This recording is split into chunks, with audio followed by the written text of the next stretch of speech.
Hey nerds, Alex here from Nerds Being Geeks, and I just won my fighting badge at my local GLC league.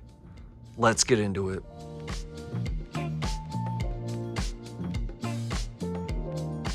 Before we get fully into the video, I just want to say, if you like what we do here at Nerds Being Geeks, give us a like, a comment, and a sub. It's greatly appreciated. I also want to give fair warning. The decks that I usually post about are not the top tier meta. I think brewing is more fun than every other person playing the same 60 cards over and over and over again.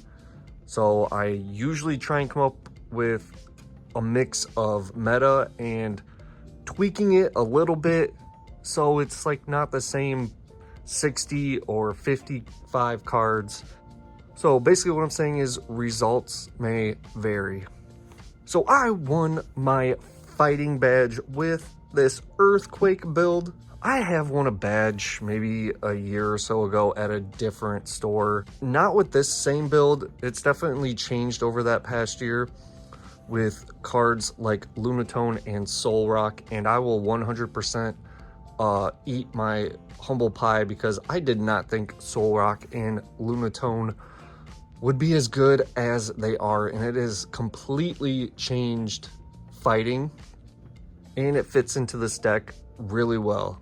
So Earthquake build, I do Wish Cash with the move Earthquake, and it's for 2 energy and 140, but it does 20 damage to all of your benched Pokemon. It also has the Submerge ability. As long as this Pokemon is on your bench, prevent all damage done to this Pokemon by attacks, both yours and your opponent. So it does protect itself from the other Earthquake attacker and like spread attacks. So the other reason I built this deck is because Donphan is one of my favorite Pokemon. And you know, when I play a deck, I want to play like my favorite Pokemon. I feel like you can have like a healthy mix of like being able to win every game and playing with cards that you actually want to play with. Donphan, like I said, is one of my favorite Pokemon, and it has Earthquake for 1 energy. It does 120 damage, but it also does 20 damage to all of your benched Pokemon. But that leads to this guy, the Hisuian Arcanine, 130 HP for 0 energy cost. It does 30, but it does another 90 if any of your bench Pokemon have damage on them. And I was just saving energy attachments like crazy with this guy. My last match, I was facing a water spread deck, and they damaged my Soul Rock and Lunatone. I just put this guy up there. He had a muscle band, and he was doing some work.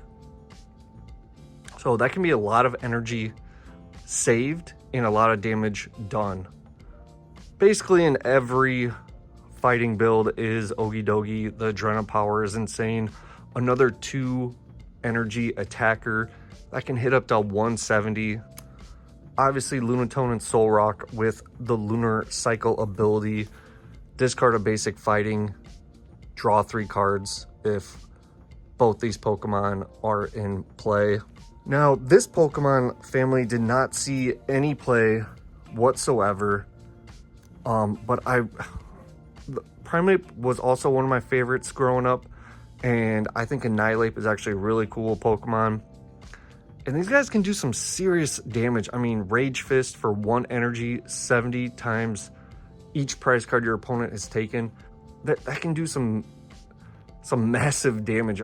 So he can do some work, and it's another 2 energy, 170 attack Pokemon for just 2 energy. I never got these guys going in all of my matches, and as much as I love this family, this might be my one cut, all 3 of these guys, but man, that Annihilate looks so cool. We have some of the somewhat newer cards of Fighting Dong and Premium Power Pro, which were both used to great success. You have staple cards like Evolutionary Incense, Escape Rope, Night Stretcher, Energy Retrieval to get back those basic energies that you're discarding with Lunar Cycle, Pokegear. I do play Heavy Ball. That might be a cut. It only gets Wish Cash and Don Fan in this deck.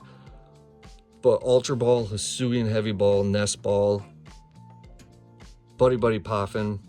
When it comes to supporters, obviously cards like Karina go into the fighting deck. I do Ball Guy Guzma, Clara, Boss's Orders, and this guy, Salvatore. Really cool effect on this card.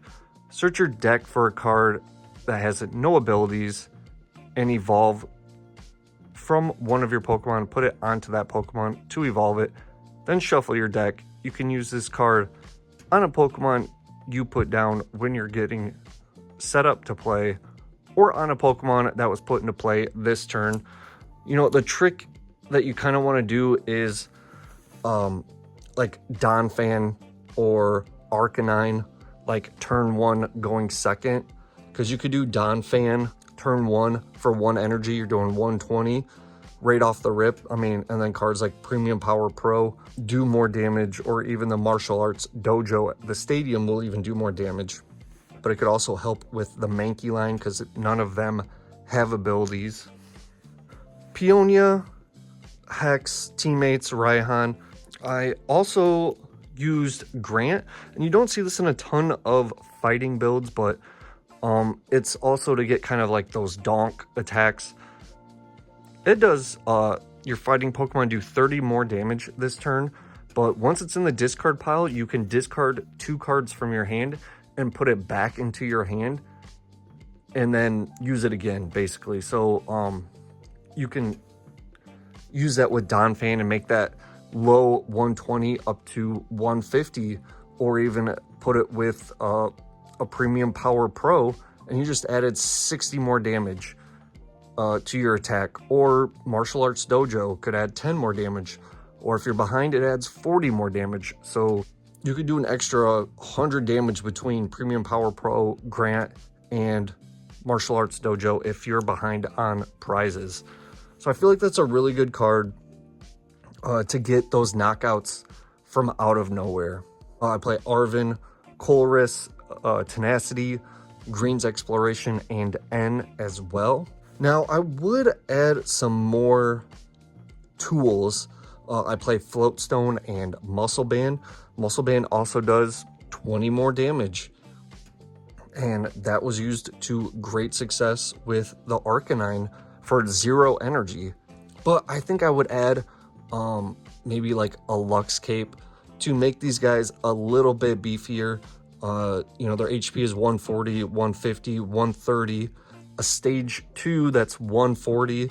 I would like something to buff the HP a little bit more. So that might be a change I would make. I do play Brooklet Hill, and everyone today was either playing water or fighting, so Brooklet Hill got used quite a bit between all of the players today. And I also play this, I've talked about Martial Arts Dojo. The attacks of your non-Ultra Beast Pokemon that have any basic fighting energy attached to them, both yours and your opponent, do 10 more damage to your opponent's active. And if the attacking player has more prize cards remaining, the attack does 40 more damage. So that's a great buff. And with these guys being so squishy, there's a good chance you'll be doing 40 extra damage. I do play 8 basic fighting energy, and I'll tell you what, with most of these attackers only needing 1, 0, or 2 fighting energy, a lot of those basic fightings were used for Luna Cycle. I mean, I was having hands that were like 12, 15 card hands. They were thick. I almost had to end because I didn't want to deck out.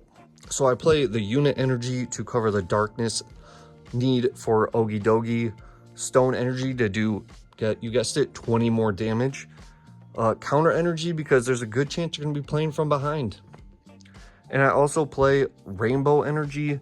I could probably switch this out for, I know a lot of people are playing Prismium Energy. Now, my only issue is if this is like the only energy card I have, the Prismium I think can only go to basics. So like if I'm trying to attack with a Donphan or an Annihilate or a Wishcash, it's not going to do me much good. So I think I would rather take the effect of discarding a card or putting one damage counter on that Pokemon just to get that energy attachment that I need.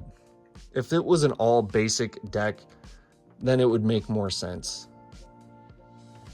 So I also want to give a shout out to Laramie's and Sons, where I play GLC League in Rossford, Ohio. So the prizing today was this bad boy. Yeah, pretty cool. Mega Evolution was an awesome set. And yeah, I'll probably crack this bad boy open and you know, let my daughter open those. She loves opening that. And give that big Mega Kangaskhan EX card to her. She's gonna freak. But pretty cool. I have not done like a winning deck video in like 2 months because guess what? It's been that long since I've won. I've been on a pretty bad losing streak. These players at Laramie's and Sons are very good. I've lost to Fairy Control once and then also went to time against Fairy Control. I mean, these people are bringing some insane decks that are just wiping the floor with me. So that's the bittersweet part of, you know, not following like the top tier decks and trying to tweak it yourself. You might lose a little bit more than you would like, but I finally pulled it off. Won with resistance today. And finally got a deck video out. It's been a while. So excited to get that first win of the season out of the way. And excited to play with cards from Ascended Heroes. All right, guys, I appreciate you watching. Let me know your thoughts. How do you like the Earthquake build? I love it. Donphan's one of my favorites, so I'm always happy to play with Donphan. Appreciate you guys watching, and I'll see you in the next one.